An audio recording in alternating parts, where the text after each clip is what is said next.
खरं तर आरोग्याच्या सेवेमध्ये ज्याची नितांत गरज आहे की जे रुग्णालय कदाचित गेली अनेक वर्ष या भागामध्ये सेवा देत होतं, परंतु ते रुग्णालय बंद झाल्यानंतर ती धुरा कोणीतरी सामाजिक संस्थेने उचलावी असा विचार करणारी काही कमी मंडळी असू शकतात आणि त्यामधलं सर्वात मोठं जर पाऊल कोणी उचललं असेल तर ते निलेश सांबरेजींनी उचललं आणि म्हणून त्यांचं कौतुक आणि अभिनंदन करण्यासाठी खरं तर मी या ठिकाणी उपस्थित आहे। आपण सर्वजण जाणता की देशाचे पंतप्रधान आदरणीय नरेंद्र मोदीजी, महाराष्ट्र राज्याचे लोकप्रिय असे मुख्यमंत्री आदरणीय देवेंद्रजी आणि महायुतीचे सर्वजण, ही सर्वजण सातत्याने असा प्रयत्न करतायत की समाजातील शेवटच्या व्यक्तीपर्यंत रोटी, कपडा आणि मकान या तिन्ही गोष्टीला प्राधान्याने पोचवण्यासाठी जे जे करता येऊ शकतं। आणि म्हणून मगाशीच निलेश सांबरेजींशी चर्चा करत असताना त्यांना हेही सांगण्याचा मी प्रयत्न केला आहे की ही सेवा करत असताना सरकार आणि सरकारच्या असणाऱ्या योजना यांचा अंतर्भूत करणं,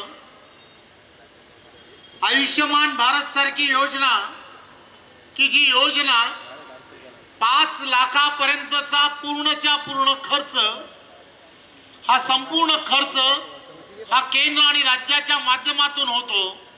याचा अर्थ प्रत्येक आजाराला औषध ज्याला म्हणतो ते औषध सरकार आहे, परंतु ती व्यवस्था मल्टी स्पेशालिटी हॉस्पिटल जर आपण उभं केलं असेल तर दोघांच्या समन्वयातून आपल्याला सरकार म्हणून आणि सामान्य जनतेचा असणारी जी गरज आहे, या दोन्ही गोष्टी अतिशय चांगल्या पद्धतीने भागवता येऊ शकतात। आणि म्हणून सरकारी इस्पितळामध्ये तिथे डॉक्टरांचा अभाव असतो, तिथे मशिनरीज या सगळ्या गोष्टींचा अभाव असतो, परंतु अशा मल्टी स्पेशालिटी हॉस्पिटल्स त्या ठिकाणची असणाऱ्या सोयी सुविधा या सगळ्या गोष्टी आणि सरकार ही दोघांनी जर हातात हात घालून जर काम करायला सुरुवात केली तर खऱ्या अर्थाने या सगळ्या गोष्टीला अतिशय चांगल्या पद्धतीने सुरुवात होते। मला सांगायला आनंद होतो की गेल्या काही वर्षांपासून आपण सर्वजण लक्षात घेता ग्रामीण भागातील आपण सर्वजण आहात, त्यामुळे इथल्या असणारी PSC सेंटर जे आहे, हे PSC सेंटर प्राथमिक आरोग्य केंद्र ज्याला म्हणतो, हे जर सक्षम असेल तर आपल्याला तिकडचा असणाऱ्या ग्रामीण जी आरोग्याची व्यवस्था सुदृढ करता येते। आणि म्हणून गेल्या काही वर्षापासून असा प्रयत्न आम्ही सर्वांनी करायला सुरुवात केली। सिंधुदुर्गामध्ये अशा पद्धतीने 20 PSC सेंटर्स जे आहेत, प्राथमिक आरोग्य केंद्र आहेत, त्या प्राथमिक आरोग्य केंद्रांना टेलिमेडिसिनच्या माध्यमातून जोडलं गेलं आहे, कारण त्या ठिकाणी डॉक्टर्स अवेलेबल होत नाहीत, सरकार अडचणी देतं। आणि म्हणून मुंबईमधले असणारे काही डॉक्टर्स हे त्यांना सल्ला देण्याचं काम करतात आणि त्यांच्यावरती उपाय करण्याचं काम केलं जातं। जवळजवळ गेल्या वर्षभरामध्ये लाखो पेशंटचा इलाज या प्राथमिक आरोग्य केंद्रामध्ये करण्याचं काम हे त्या माध्यमातून झालं आहे।